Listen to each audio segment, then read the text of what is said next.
Are you okay with me starting? Yeah. Okay, this is a really friendly audience. Does that mean we can heckle? What's that? Does that mean we can heckle? Yeah, you can heckle, sure. All right, well, everyone, thanks for coming today. The title of my talk is Dynamic Changes in Reinforcer Effectiveness. I think most of you know who I am. I'm Eric Murphy. I'm a faculty member in the psych department. And just to give you some insight into who I am, now it's not working, there we go. I work in the experimental analysis of behavior. So unlike most of you, I don't work with humans. In fact, I just study non-human animals. And so this is as close as I get to behavioral treatment. In this case, this is a binge drinking rat who I'm trying to make him become a teetotaler. In EAB, so experimental analysis of behavior, I have interest in reinforcer effectiveness, which that's the topic of today's talk. Also done work on choice behavior in the tradition of the matching law, and also have looked at properties of drug reinforcers as well. In terms of teaching here at the university, I teach a new class called Learning, previously called Learning and Cognition, but this is essentially our EAB class in the curriculum. So students will get to work with individual rats through operant conditioning experiments, and then also behavioral neuroscience. Oh, and I should plug, I just had a book come out a couple years ago now, published by Wiley Blackwell on operant and classical conditioning. So just to kind of go over my basic operant conditioning paradigm, it's about as basic as you get. I work with rats, pigeons, and I've expanded that list recently to hamsters and mice as well, but primarily the data I'm going to show you today are from rats and pigeons. The discriminative stimuli are exactly what you'd expect. They're either lights or tones. And because I'm not really too concerned about the antecedent behavior relationship of the contingency, I'm not even going to talk about discriminative stimuli today. But just know that most of the data I'll show you, the pigeons are pecking keys that are green or they're red, or rats are pressing levers that are correlated with a light or a tone. The responses are going to be lever press or a key peck. If they differ from that, I'll mention it. And then the consequences are exclusively positive reinforcers, specifically response contingent food or alcohol, depending upon the experiment. So it's about as simple as you get, definitely a lot different than what you would be doing in practice, for sure. Okay, so let me just get right into the topic. The topic is reinforcer effectiveness, and of course this is a really important part of the operant contingency, is studying reinforcers. And if you're in practice, obviously you want the reinforcer to be, assuming that it's a desirable reinforcer, you want it to be as effective as possible.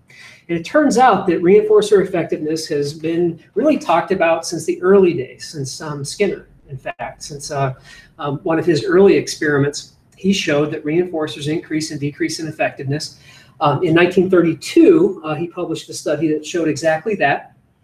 This is a cumulative record showing cumulative lever presses as a function of time in the session.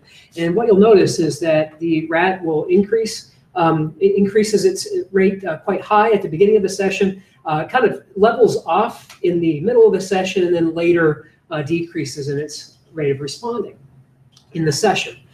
And Skinner thought it was really interesting, but he thought that this increase was probably some kind of arousal mechanism, wasn't exactly sure what was going on there. Animals, you just place them in the box, and it's a novel environment, and they move around more, and in general, they're more energetic.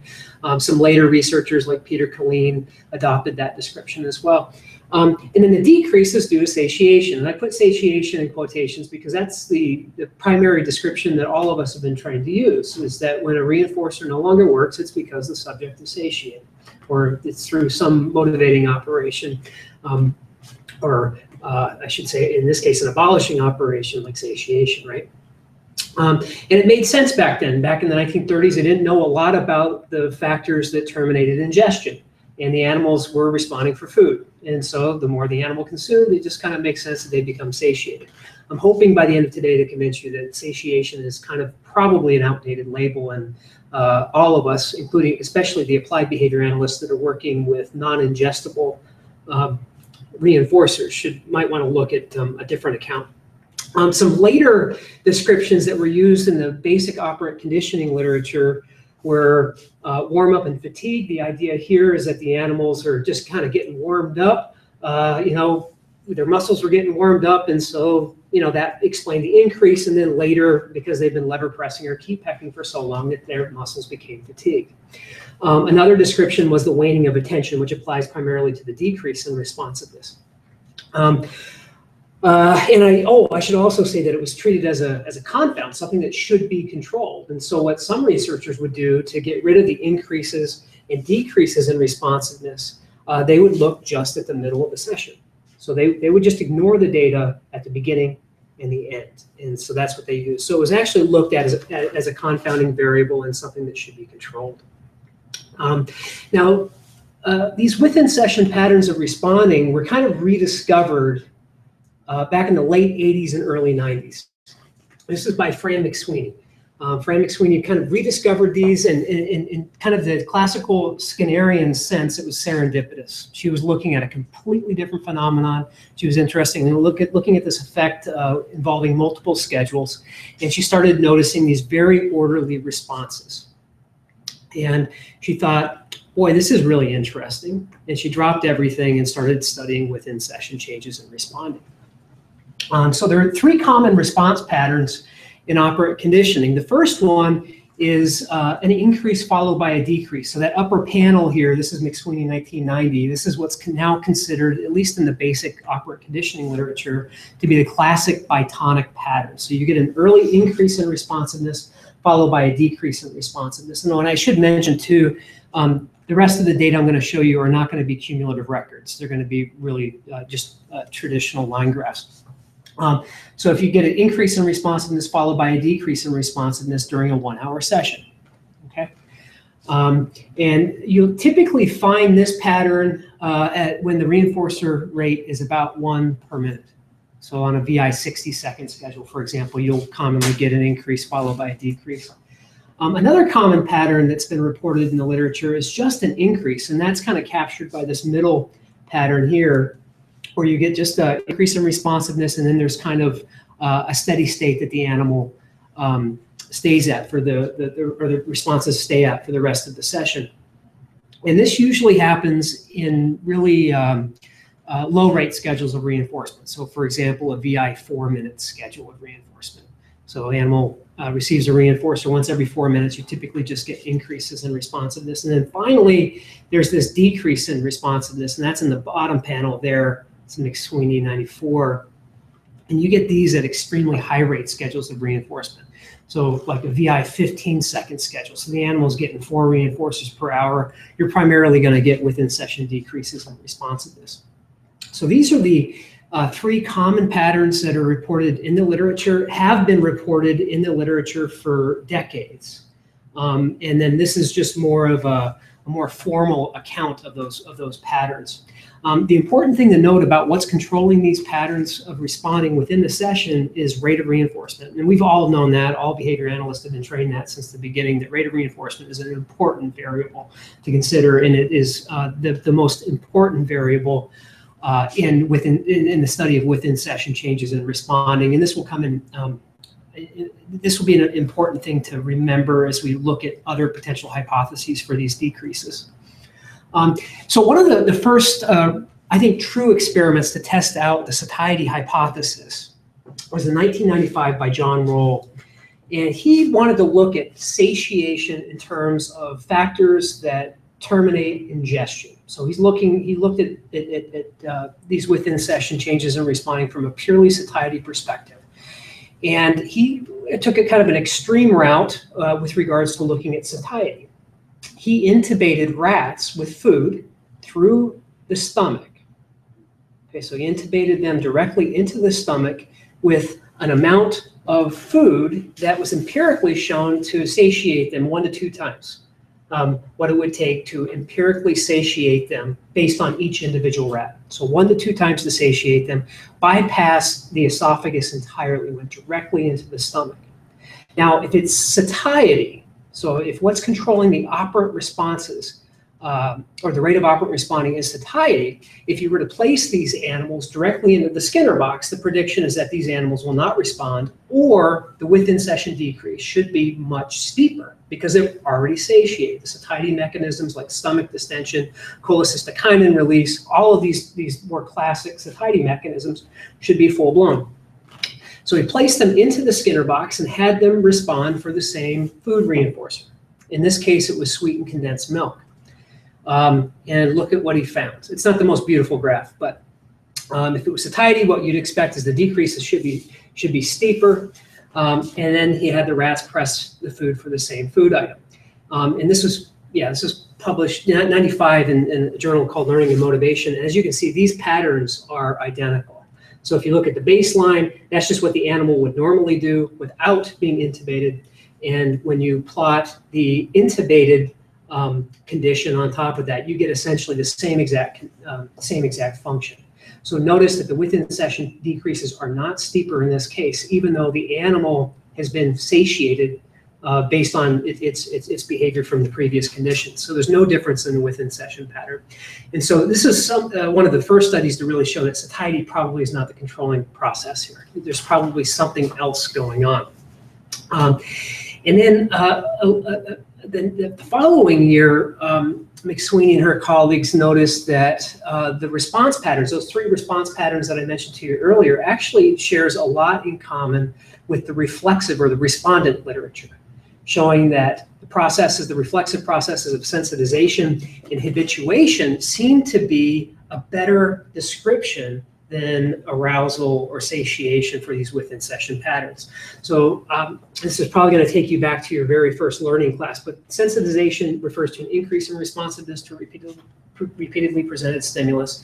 And in general, this behavioral process applies to or was discovered in the reflexive literature. Habituation is a decrease in responsiveness to a repeatedly presented stimulus. And again, this is to an unconditioned stimulus. Okay, so it's unconditioned response to an unconditioned stimulus. With repeated presentation of that unconditioned stimulus, you get a decrease in responsiveness. And it's considered, if you were to read any learning textbook, I just picked on Mazur's here, but if you were to look through just about any learning textbook, it'll be portrayed as being the simplest form of learning. And I hope by the end of today, you'll be convinced that it's anything but simple. It's actually quite complicated. And I can tell you, having forayed into behavioral neuroscience, looking for behavioral mechanisms of sensitization and habituation, it's really a quagmire. So it's often considered the simplest form of learning. And let me tell you why. Because it occurs for just about everything up and down the phylogenetic chain. That sensitization and habituation occur for insect larvae, sea urchins, humans, rats, guinea pigs, and I can't list them all. But all of these organisms show sensitization and habituation to a repeatedly presented stimulus. All right, so let me show you some behavioral data to kind of maybe convince you that sensitization and habituation do share a lot of properties with operant behavior. So on the left side here, I've got some data that Thompson and Spencer in their classic article, and by the way, this is considered the horse's mouth when it comes to sensitization and habituation. This is a classic. On the y-axis here, we have the dependent variable, which is the hind limb reflex. If you're not familiar with the hind limb reflex, and this is in cats, by the way, they would stimulate the hind limb of a cat, and they would just measure the magnitude of its reflex. Okay, so that's what is on the y-axis here. And only pay attention for now anyway, the black line. The black line shows what the behavioral output is.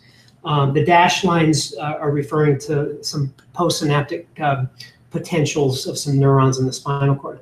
But notice that in the top left panel, you get just a decrease in responsiveness with repeated presentation. Okay. In the top panel, you get an increase followed by a decrease. Seems familiar, you get a bitonic function. In this far, and you get another increase and decrease in the bottom left. In the bottom right, you get primarily an increase in responsiveness before it levels off. And then when you compare these reflexive patterns of the hind limb reflex in cats to what's known about operant behavior in mammals, rats and pigeons primarily, and Fran McSweeney and I published these in 2003, you get an increase and decrease in operant responding as well. You get just an increase in operant responding occasionally, and sometimes you get just a decrease in responding depending upon what the variables are. So just by looking at these two behavioral profiles, one could conclude that maybe there's something similar going on here, okay? So next, let me just mention this real quick about sensitization and habituation. It's interesting about sensitization and habituation. I want to go back to what I said earlier about it often being portrayed as being a simple form of learning, is that the physiological mechanisms differ for the species and the response systems. They do not share common mechanisms. Like when we study learning in a rat, we can be pretty confident that the biological mechanisms like what's going on in the hippocampus is probably the same thing that's going on in a human. When it comes to sensitization and habituation, it's completely a different story. So it varies across species, response systems, and preparations. In the hind limb reflex in cats, sensitization and habituation seem to be regulated by two different populations of neurons in the spinal cord. Okay, so this is regulated at in the central nervous system of the cat. It's not in the periphery. If we were to look at a relatively simple preparation like aplysia, which is the California sea slug, it's often used for studying basic behavioral responses and also physiological mechanisms because it's very easy to study. What you see is that all of the activity with regards to habituation is occurring in the presynaptic neurons. So it's not even making contact with inner neurons, which for aplysia, that would be kind of the equivalent for the central nervous system. So the mechanisms for habituation and aplysia are quite different than those in the hind limb reflex, yet they all show the same behavioral profile. You get a within session decrease, sometimes you can get a within session increase, and so on. So the functional similarities don't equal the physiological similarities, and sensitization, and since this was discovered that there's so many differences in the response systems and species, that what people do is they look at the behavioral profile, the behavioral properties that are known for sensitization, habituation, and then apply it to a new situation and see how many of those properties that new response system might have, and then conclude that it's reflecting the processes of sensitization and habituation. And so Fran McSweeney and I, back in the late 90s, used the same approach. We looked at all of the different properties of sensitization and habituation and compared them to the behavioral within session changes in operant responding that we've seen in the basic literature. And we went through line by line. We spent a long time going through this, and we compiled 14 different properties of behavior that undergo sensitization and habituation.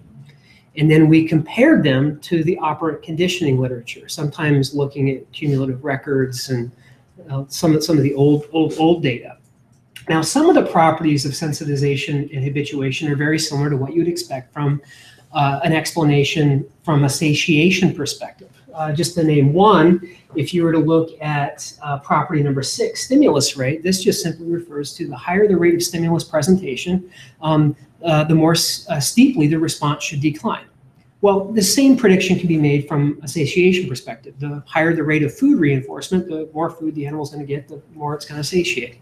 Now, there are some of these properties that actually are quite, where the satiation hypothesis and the sensitization and habituation perspective differ. One that I want to point out is variety effects.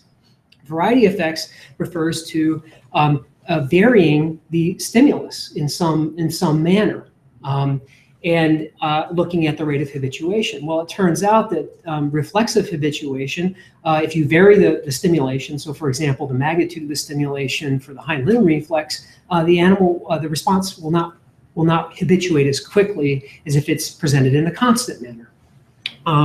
There's some other ones too, such as dishabituation, item number 4, where you present an unpredictable external stimulus to the organism, and then you get a temporary increase in responding as well. So there's quite a few of these properties where satiation and habituation or sensitization differ in their predictions. And to date, sensitization and habituation in operant behavior share 11 behavioral properties out of the 14 that are known.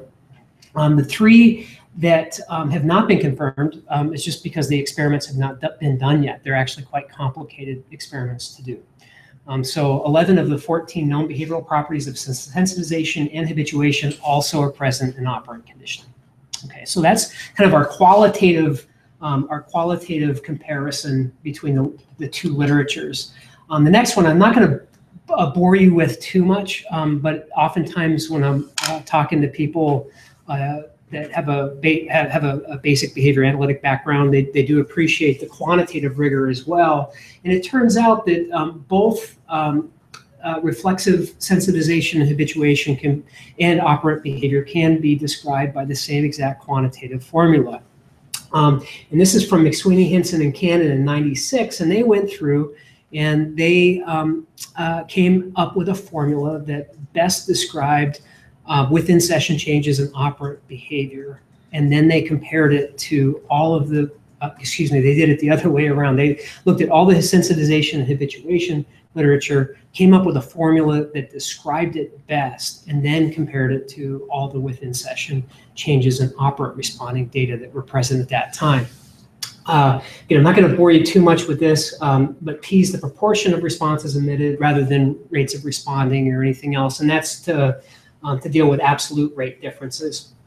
T is the time in the session, and then A, B, and C are free parameters. And of course, with 3 parameters, you can fit just about anything to a quantitative formula. And to graphically just kind of describe to you what the formula is doing, it really shows the difference between a negative exponential function and a hyperbolic function. And if you were to look at the yellow line here, this is the behavioral output of the organism. So in the case of operant responding, let's say it's just lever pressing of a rat as a function of time within the session. Okay, so you get a nice increase followed by a decrease in responding. And the negative exponential component of the equation, so B over E VAT, that describes the within session decrease. So B is what you would expect the y-axis intercept to be when t equals 0. And A is the parameter that controls the rate of the decrease. So the larger A is, the faster you'd expect it to approach the x-axis.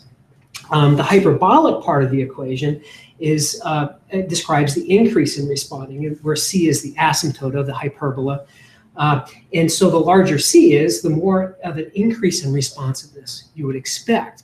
And what I think this captures, which is great because it's really consistent with some physiological explanations of sensitization and habituation, is that it postulates there's 2 underlying processes that are going on, and they're both present at the same time, even in operant conditioning. And what's actually determining the primary output, the behavioral output of the organism, is the relative contributions of both of these. So habituation and sensitization are present at the beginning of the session, but what seems to be dominating is the sensitization part of the function. Later in the session, that's where the habituation is dominating. So what we've used this formula for is for further description purposes. And I'm not going to include anything about the quantitative model other than just to convince you that the same quantitative model describes both processes. And in fact, this formula accounts for 92% of the operant literature in within session changes in operant responding, and in habituation, 89% of the variance is accounted for by this formula. So it's a high R-square, according to anyone, really. So it really does a fantastic job of describing these. So a lot of the empirical work uses these formulas to be able to compare across conditions and studies as well. All right, so let me show you some experiments that have looked at testing properties of reflexive sensitization and habituation, and to see how they differ from the satiety hypothesis. And one, okay, so let me just tell you what the formula or what the property is. Sensitization by early stimulus presentations, and what this refers to is an increase in responsiveness during the first few presentations of the stimulus. So you give the animal, present them with the same stimulus that they're going to be presented with the entire time. And occasionally what you'll see, actually what you'll see is an actual increase in responsiveness. The way we tested this hypothesis or this property in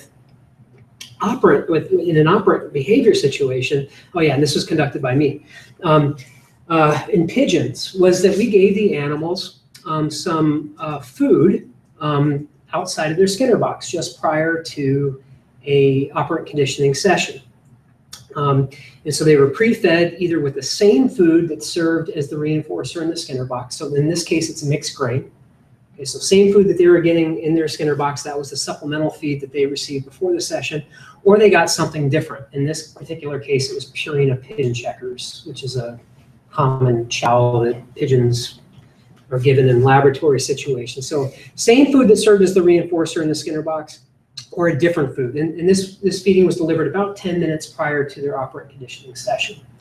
Now, from a satiation perspective, what you'd expect is that the same food should induce just decreases in responsiveness, right? Because they're getting the same food. So in this sense, it's very similar to the Roll et al. Study I mentioned. The different foods, satiety shouldn't differ either, because they're still getting the same amount of food because they're being fed up to their whatever their experimental weight is. The predictions here from a habituation/sensitization perspective is that you should get an early increase in responsiveness to that food item if it's the same one that they got fed with prior to the session. You should also get late session decreases in responding. So in this case, it doesn't differ too much from the satiety hypothesis. And here are the data. The main focus is just really on this top panel. We also varied the time of the pre-session feeding. The main thing to point out is if you look at the baseline here, this is when they got fed with a different type of food, which is pretty standard operant conditioning practice. You get this nice little bitonic function. But if you pre-feed them with the same food item that's serving as the reinforcer in the Skinner box, you get early session increases followed by these steeper decreases in responding as well. So this is a check in the sensitization habituation column. It's not a check for the satiation hypothesis. Another one, this is one of my favorite manipulations, is testing for a property called dishabituation. So dishabituation refers to presenting a strong, different, or extra stimulus at some point in an experimental session. Commonly, it's usually, if it's a kind of a reflexive kind of preparation, usually it's loud sounds or something that's different than what they're normally responding to. And one of the early tests of this with regards to operant behavior was Aoyama and McSweeney in 2001. He looked at rats and lever pressing. Of course, I already mentioned that most of the data I'm presenting are of this type. And the the reinforcers were food pellets. And they had 4 different stimulus events that I'll point out. So this is a operant conditioning session just looking at rats' rate of lever pressing as a function of time.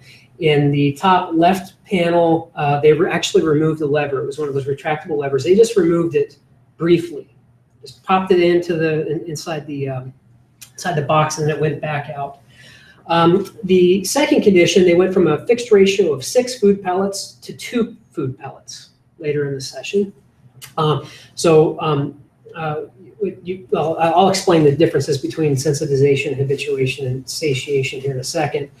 In this particular one, they went to an FR8 temporarily, and then here they went from an FR2 to an FR6. So notice they flipped them. In all of these cases, what you get is an increase in responsiveness following that change in the stimulus conditions. In all of these conditions, even though these are small, you had a lot of rats, you had statistical power.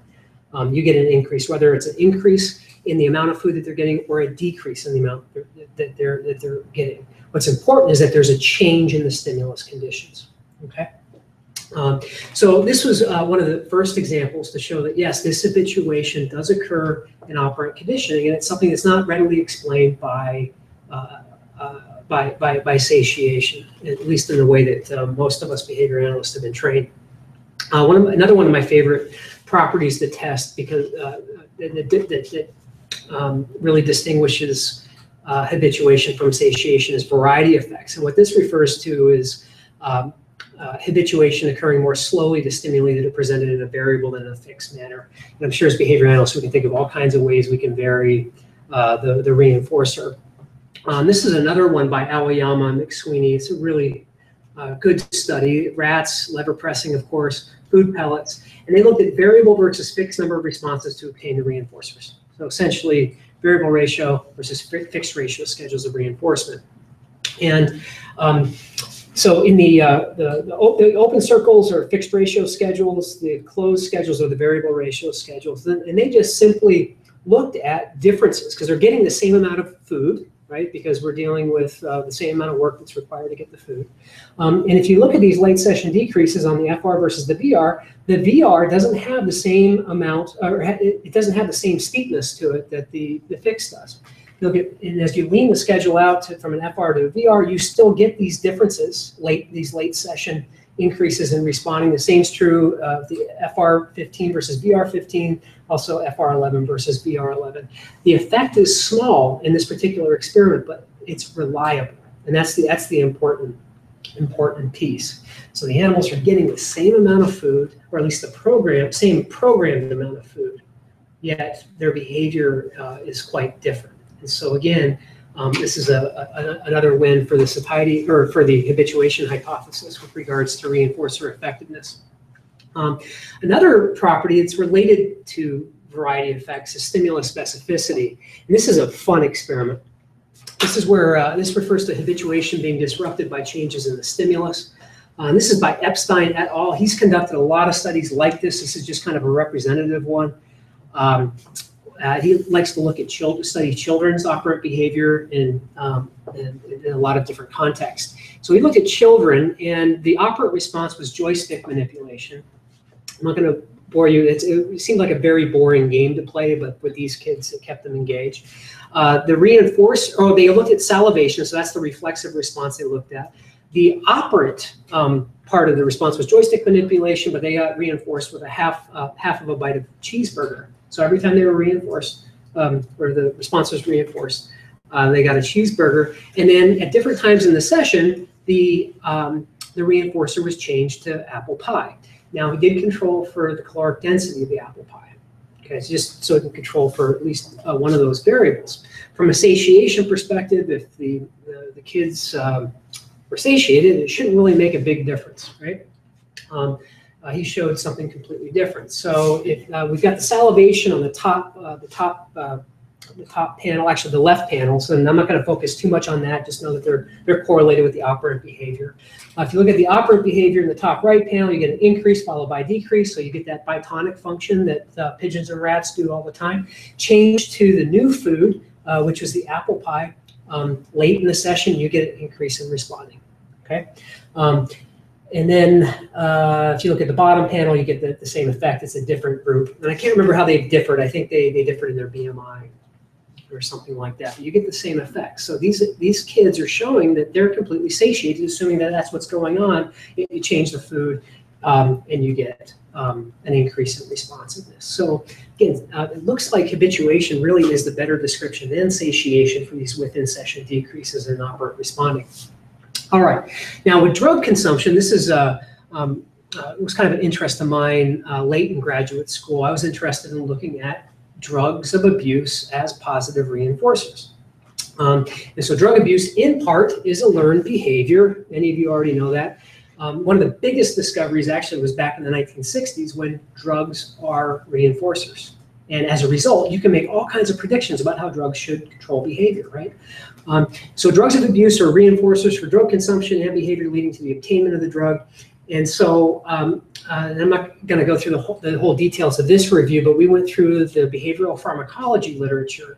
So where a drug of abuse, primarily cocaine, heroin, alcohol, looked at a few others as well, and looked at their within session patterns and compared them to operant responding that you see commonly with rats and pigeons responding for food. And what we found is that 10 of the 14 behavioral properties that I put up on the screen earlier are that they share the same 10 of 14 behavioral properties with sensitization and habituation. And so we decided to empirically test, so a priori, test to see if these are actually true. And like I mentioned, cocaine, heroin, and alcohol are the primary drugs we looked at, but we looked at some other ones too. So combined, 10 of 14 behavioral properties in common with sensitization and habituation. So the very first experiment we conducted was just to see if we could get a nice within session decrease in responding like we'd seen with the rats and pigeons responding for food. And so with this particular study, We got a batch of alcohol-preferring rats, which are inbred by the National Institutes of Health for the phenotype of being preferring, or they prefer alcohol. They also have the sister line, which is a non-preferring one. But these animals, if you give them exposure to alcohol, they find it incredibly reinforcing. So we looked at their lever pressing. They responded on a VI 15-second schedule throughout the whole entire session. And the reinforcer was 10% ethanol. So 10% alcohol is basically diluted in water. There's no sucrose at all. It was just essentially ethanol diluted in water to a 10% solution. So about the strength of a wine. And then the baseline condition was tap water. You can kind of make some predictions about how these animals are going to respond to tap water. The primary focus of this was just to see if we get a common within session pattern that we've seen with rats and pigeons responding for food. And these were 50-minute sessions. So here are the behavioral data here. The main one to really focus on is the open circled line. So we had baseline. We did an ABA design, so baseline, treatment, baseline. Baseline was tap water. The treatment was 10% alcohol. As you can see, you get a nice decrease in responding. Some of the animals did give us a within session increase as well. So we definitely got a within session pattern that we could work with. In other words, we could potentially move the within session decreases up a little bit because there's movement to go up. And then to give you an idea of the dose, these animals were self-administering at about 1.75 grams per kilogram of alcohol per session, which is roughly about 7 to 8 standard drinks for a human in 50 minutes. So just to give you an idea of how powerful this is as a reinforcer for them. So they were binge drinking. All right. So, oh yeah, let me mention this. So there's 3 interpretations you could potentially apply to the within session decreases. The first one, obviously, is habituation. That's what we were trying to show, is that you get this nice nonlinear decrease in responding. It's probably habituation, but also satiation. Alcohol does have calories associated with it. That's what, where beer bellies come from. And then finally, motor impairment. And motor impairment is a distinct possibility because these animals are self-administering roughly the equivalent of 7 to 8 drinks. And I can tell you from just casual observation at the end of the session that these animals were motor impaired, that they would rear up, press the lever, and they would fall over. So it just could be that they were motor impaired to the point where they weren't able to actually touch the lever. Okay, so that might explain some of the within session decreases we got. All right, so then we looked at dishabituation, which I already mentioned earlier with the Aoyama and McSweeney study. This is simpler than their study, though. So we essentially placed the animals, this is another batch of alcohol-preferring rats, had them respond for 10% ethanol like the first study. The only difference is that we presented a tone to them, a 90 decibel tone, 25 minutes into the session for 3 seconds. So it was beep, beep, beep. It was 90 decibels, so it was loud. But beyond that, it's identical to the earlier study that I just mentioned. This is 2006. I already mentioned this situation. So alcohol-preferring rats, lever pressing, 10% ethanol, 50-minute sessions. The conditions were baseline and then the dishabituation session. So the only thing that differs between these 2 conditions is that tone for 3 seconds halfway through the operant conditioning session. Now, satiation doesn't make a prediction about this. The animal should just, or the prediction it makes is that it should just proceed down its within session decrease, because a tone, there's no reason to expect that a tone should interfere with satiety, right? I mean, there's still going to be stomach distension and all those other things associated with it. Motor impairment, there's no prediction that can be made based off of motor impairment because there's no data to show that a 90 decibel tone is going to suddenly make an animal more sober. It's going to increase alcohol metabolism and all that.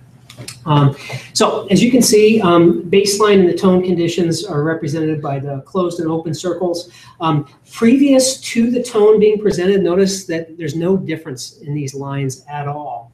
And then the tone was presented at 24 minutes and 55 seconds into the session. So beep, beep, beep. And you get this temporary increase in responding followed by a decrease in responding. Okay, so this is classic dishabituation. If you were to look at the reflexive literature, this is exactly what you would expect. An increase followed by its own decrease, and it decays at its own rate.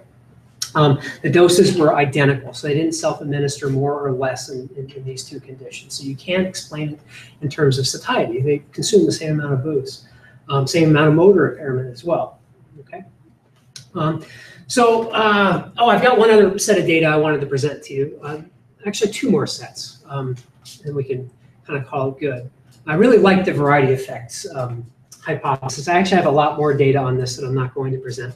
So this is another alcohol reinforcement one using alcohol preferring rats. And we studied their responding on VI and FI schedules, but matched. So FI 7.5 second schedule versus a VI 7.5 second schedule. VI 15 versus FI 15, VI 30 second versus FI 30 second. And the reason why we varied the rate was to show that you still do get that stimulus rate effect that you normally would. And it turns out that the effects seem to be biggest when the rate of reinforcement is highest. So if you look at the VI 7.5 versus FI 7.5, that's where you get the strongest differences in those two conditions. Now again, these rats are self-administering. I mean, the program rates of reinforcement are the same. They're self-administering the same amount of booze. So satiation is being held constant. Okay, and then so you get the same difference with the 15-second schedule, but the difference is smaller. And at 30-second, you still get a difference, but it's relatively small. So it's small and reliable, like those Aoyama and McSweeney data sets. And then just to convince you, there's no significant difference in the amount that they self-administered across any of those schedules. Another one, I looked at alcohol reinforcement, was looking at the quality of the reinforcer, so what the flavor of the reinforcer was. So we used cherry versus grape Kool-Aid with 10% ethanol in there. And so the first half of the session was either grape or it was cherry. And then it either stayed the same or it switched. So it would change from cherry to grape or grape to cherry. Okay. In the constant conditions, they just got the same boring flavor the whole entire time. So from a satiation perspective, you wouldn't expect any differences at all in their within session decreases. From a habituation perspective, you would expect an increase in responsiveness following the change. And these data are presented a little bit differently than the other data sets. We broke up into half session. This was a shorter session than we normally would use. These were 30-minute sessions, or excuse me, 20-minute sessions. So you can see the constant flavor, they responded, and then they decreased in the second half. But if you look at the variable flavor, they responded a lot in the first half of the session, but they didn't decrease as much as they did in the constant condition. So you still get a variety effect even when you manipulate the quality of the reinforcer. So the flavor in this case. And they didn't self-administer anything different. And these rats are outbred rats. They were not self-administering nearly as much as those alcohol-preferring rats were. Okay, let's see. Okay, so so what are the implications? I'm not an applied behavior analyst. I can just only sit in my office or my lab and speculate about what the implications are of these data and what these basic research findings are showing.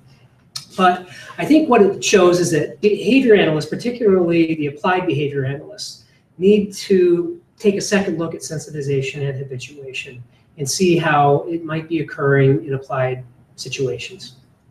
And we know that it's working, that it occurs in basic operant conditioning scenarios with rats and pigeons and pressing levers and pecking keys for food and alcohol reinforcers, and also Epstein's data with children. We know that these processes are occurring, okay?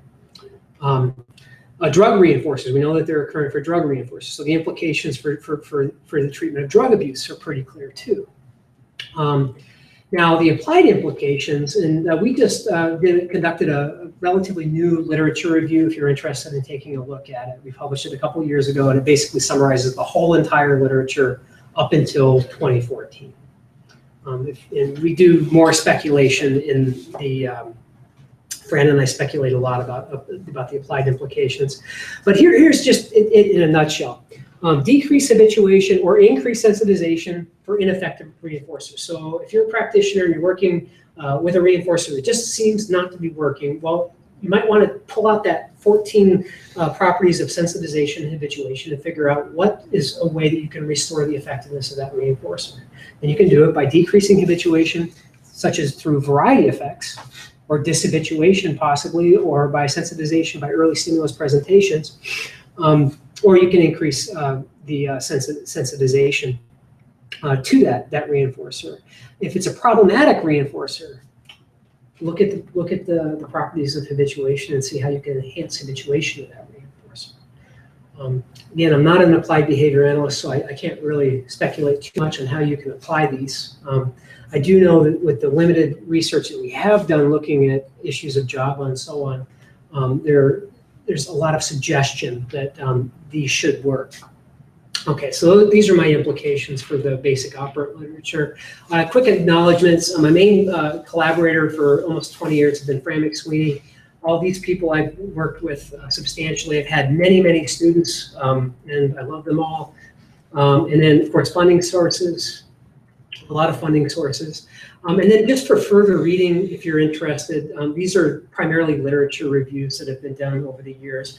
The one in Java is probably the most relevant to this talk. Sat around and speculated a lot about how sensitization and habituation could help my fellow behavior analysts in the applied room. So that's all I have. Are there any questions? We did have some online questions. Okay. So if we can take just a moment at the end, there's usually the thank you in the class. We have to thank you in the class. Yeah. Thank you. Yeah, I'll take questions from folks in the room. So on the further reading list that I have there, but there's a lot of stuff out there. Yeah.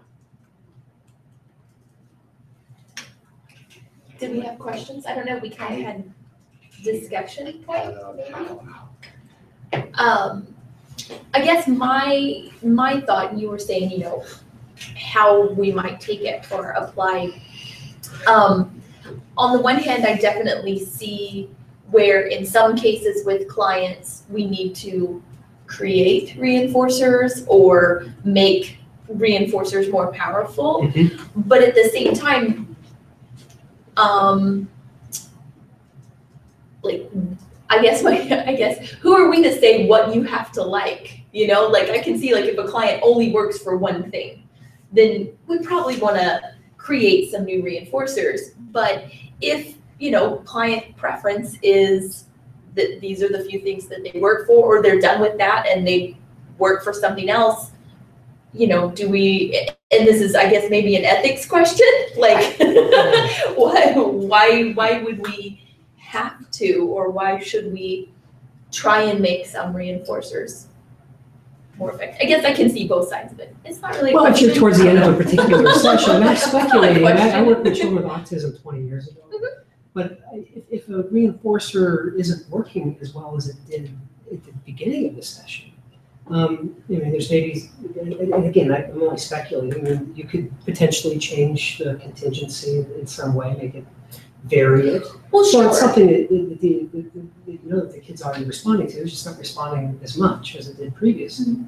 I think the important distinction between the habituation hypothesis and satiation is that a lot of the reinforcers that are being used in applied behavior analysis are not consumable. You can't satiate to something you don't eat. Right.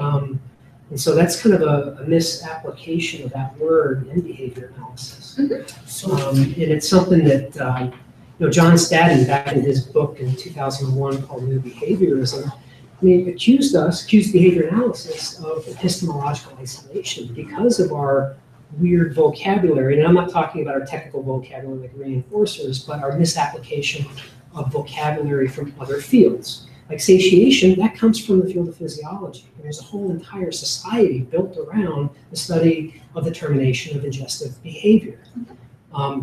So that's one thing we need to look at is some of the terms that we've borrowed. Another one that I think some have speculated that has kind of been misapplied is like phylogeny and ontogeny. Skinner called them ontogenic and phylogenic, which is not the way that it's used in biology. It's phylogenetic and ontogenic, right? So anyway, I think if anything, we need to just reconceptualize if we're using a non-consumable reinforcer, satiation is probably not the best label for it. Right, certainly.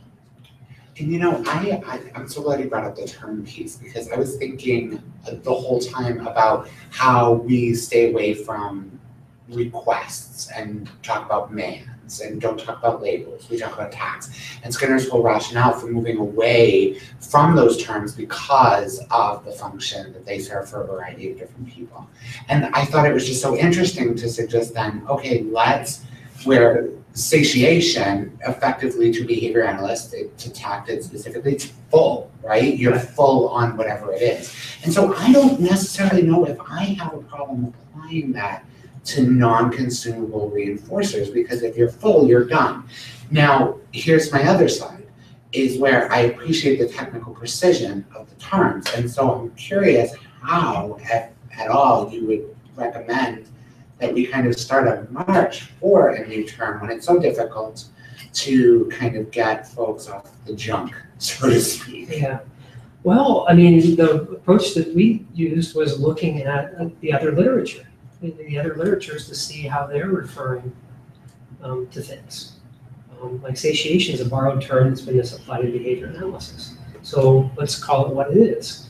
And through both empirical analysis and just also through just careful literature reviews, I mean, the sensitization and habituation properties from the reflexive literature seem to be the better description.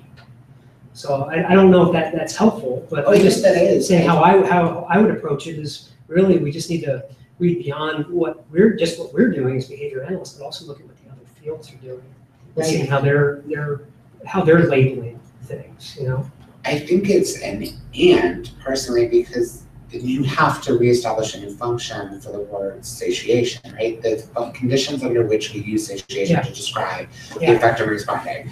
And I think that's what's going to be the tricky part, because you have folks that confuse, negative reinforcement, punishment. So those are terms that are well established without convoluting meaning across the two. MOs and SDs, same thing. But when it comes to something like talking about the relative effectiveness of a reinforcer, I need help identifying ways to help generate why behavior analysts, why applied behavior analysts should start to make that distinction. And more, well, I get the why. I get the how is what I'm struggling with. Like, how do you redefine that term such that it's only used under the conditions to which it should be applied?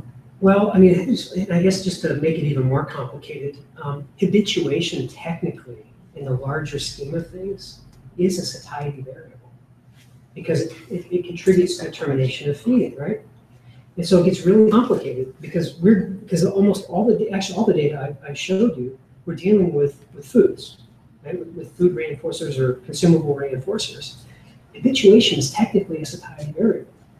And so it's really trying to separate what is non-habituation satiety from habituation satiety, right? Totally. And I think the best bet is just to go to the behavioral properties, because that's where the order exists. It doesn't exist in the physiology of the organism, I can tell you that. It really depends on the response system and so on. It would be really just a matter, I mean, if you can keep the rate of reinforcement the same or the amount of food the same. Because effectively what your assessment would look like is assessing those 14 things, those 14 different variables related to, for example, function analysis, you can do way more than the standard 4 conditions, but we typically start there to give us an idea of where to go. So with something like the 14 variables that you pointed out, I think it would absolutely be possible to include portions of that into an assessment package. To identify, I don't know, this likelihood, I don't know, the problem, I'm looking at you, Rachel, because I wonder what your thoughts are as well. The probability that the child is likely to get fixated on a particular reinforcer, the probability that children will be quickly be sensitive to alternative reinforcers, I don't know. I'm also too thinking off of my chair right now of how this applies. I think it's fun. So talking about like how you would determine how somebody might respond to a reinforcer? No, I think we could figure out that part, but I think is that where the value is here? So the question is, correct me if I'm wrong, because I really want to make sure I didn't go off into left field here, but the question that started the conversation was, you know, what are some of these implications, these applied implications? And not necessarily in how we would do it. I think you did an awesome job of explaining how we would do it. but maybe the conditions under which we would want to do it. Mhm. For example, like as a pre-screening technique, like am I gonna run into trouble 6 months down the road with this kid because they're fixated on 3 items and I'm having trouble establishing conditional pairing with other reinforcement? And I would imagine when you go through, and again, I'm not an applied behavior analyst, so if I don't mention the procedures correctly, but if you were to go through a preference assessment test of some sort where you get this hierarchy of reinforcers, because they're gonna have their most preferred item, they're gonna have their least preferred item, and then there's gonna be all the moderately preferred ones. Well, one thing you might find is that they might habituate at different rates to each of those different, qualitatively different reinforcers. They might habituate more quickly to a tactile reinforcer than they would an edible one. I mean, I really don't know. That's something that you would have to empirically test. So it's just not a matter of determining which ones they prefer, but also looking at how effective, how long will they work in a particular session. But like you said, there's so many different things that you could do to change that because it's not actual satiation. It's not like they're literally getting full because you can change it and they can respond more. Yeah. I don't know, I guess to me, some of it, some of it seems like we already do things to combat it without necessarily looking at, the dishabituation part. I would probably just switch reinforcers. Why would I have to stick with that reinforcer? Sure. I mean, it's kind of along the variety, but instead of trying to make that reinforcer work better for a little bit longer, I would probably just move on to a different reinforcer. Sure. But I can totally see it I've worked with some kids where they have literally 1 or 2 reinforcers where you do have to get more life out of those, or you can maybe introduce some things. I'm thinking of like pairing things that we've done before.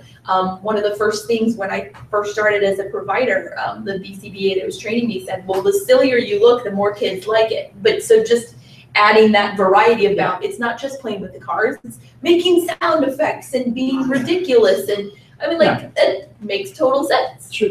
Yep, absolutely. I was thinking from like a self-management perspective. I mean, this would probably readily work when you're working with children with developmental disabilities, but let's say you're working with an adult who might have some self-management issues. Let's say they have trouble regulating drug use or alcohol use. Well, based on these data, we know that probably that if the person's going to drink, they should probably stick with the same beverage, right? So don't vary it up. Not multiple shots, right. Just the same shot. Or just the same. I mean, again, it's probably best to say teetotal and don't even mess with it. But then also, like, there's places to avoid. We know that this habituation also will increase the reinforcer value, at least temporarily. Well, when you think about people going out of the town, whether it's at Bad Berta's or Chilkoot Charlie's, there's going to be a lot of dishabituators present, right? And so I'm just trying to think, I mean, if I were to give any kind of advice to anyone about self-management on how to at least help regulate themselves, that might be just 2 pointers from these data. But I don't know. The actual procedures and how this stuff gets applied is way beyond my training. I just know that it exists, and that behavior analysis needs to take another look because it's really powerful and it makes a lot of predictions about how reinforcers control behavior, and that's really what we're all about. So there's a lot of interest in that slide 14, or the one of the 14 different variables and how it's numbers there. That thing's been republished like 5 times. People were very excited about that slide, that particular table. Which one did that come from? It was a JAB article, McSweeney and Murphy 2000. 2000? Yeah, but it was, I'm trying to think of the easiest way to access it. They can get it, if they have access to Java, they can get it in Java. Okay. 2003, it's reprinted in there. Yeah, people are very excited about this table.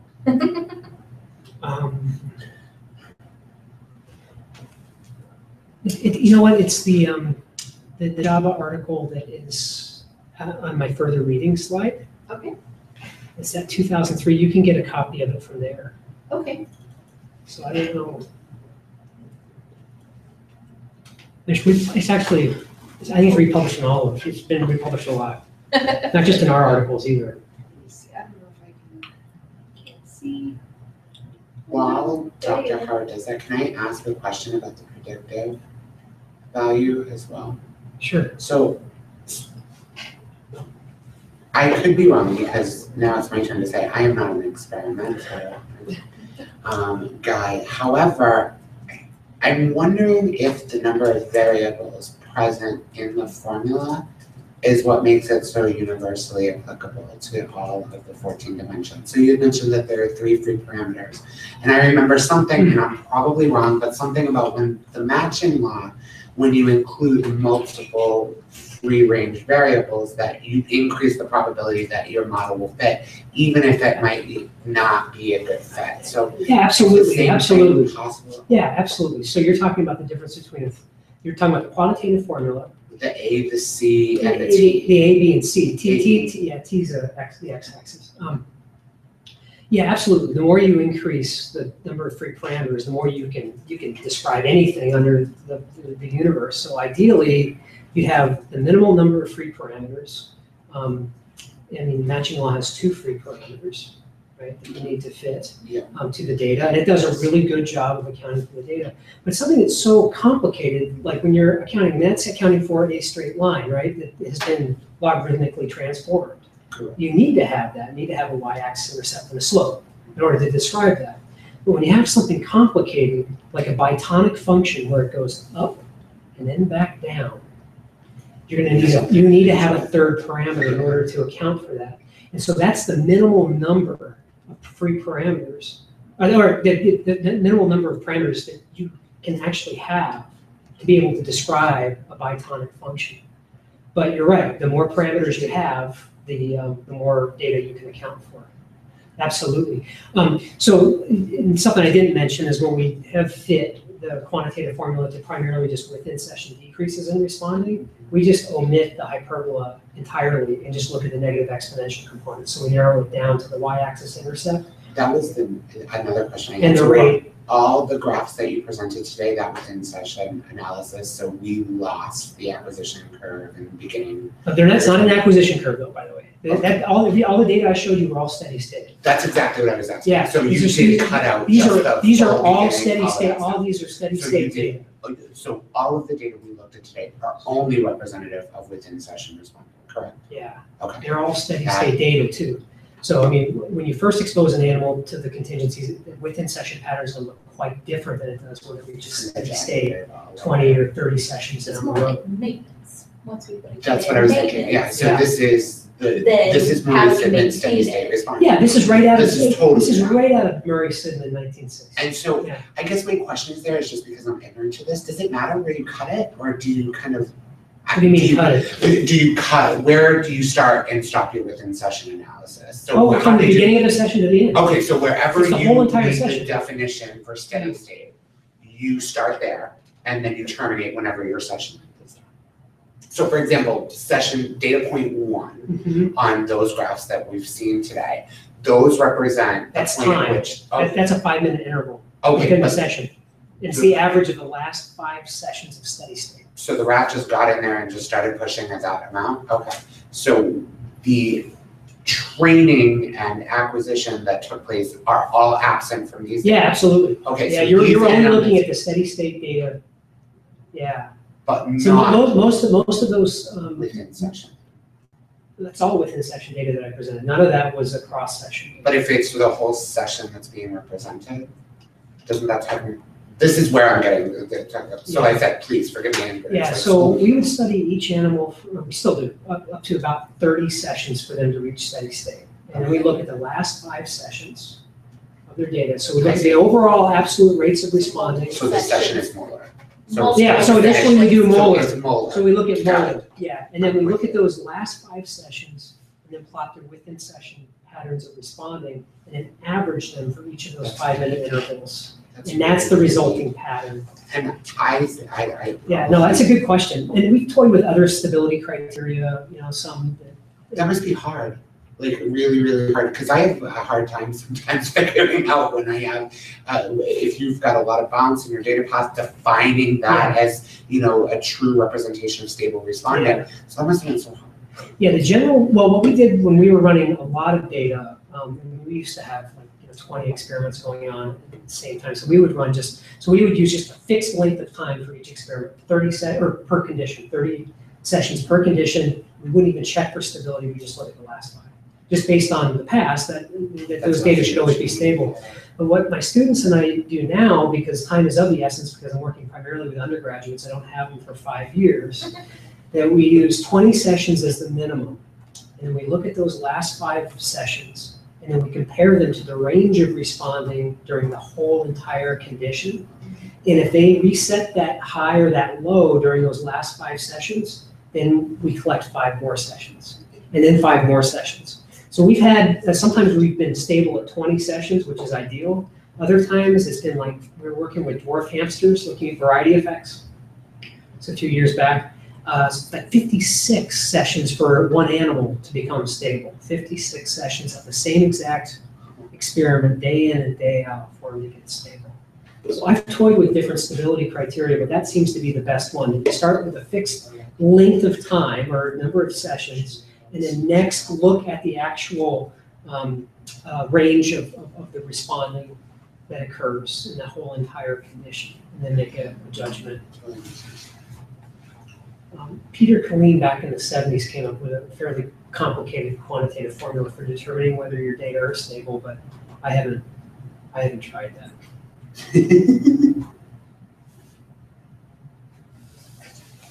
Yeah, so all the data I showed you, I should have mentioned that. They're all steady state data. You did. You definitely mentioned steady state at the beginning of your presentation. I think maybe I just missed something along the way. Yeah, and steady state meaning, and I don't know what, it's right out of Sidman's book. Yeah, So I mean, steady state, he has 2 thing. chapters on it. Yeah, steady state 1 and steady state 2. Yeah, I should have mentioned it, because the within session pattern is totally different. If you look at the first 5 sessions versus the last 5, they're completely different. And typically what you'll see is that the peak rate of responding will shift to the left of the session. Right, and that's why I see the applicability to applied settings, because Mike Kelly and Hank Roach showed that same thing with kids with severe incidents of injury and the variety of reinforcers that are available with it. So even though it's different properties and effectiveness that they're looking at, I don't even think they measured effectiveness, but they're showing similar patterns and that you are reporting here from rats and children. Do you see what I'm saying? Like, that's what's cool about it, is this is a modern 2016 demonstration of going back to the box and those principles still guiding us. So forgive me for having a nerd moment, but I think that's freaking cool. I think it's cool too.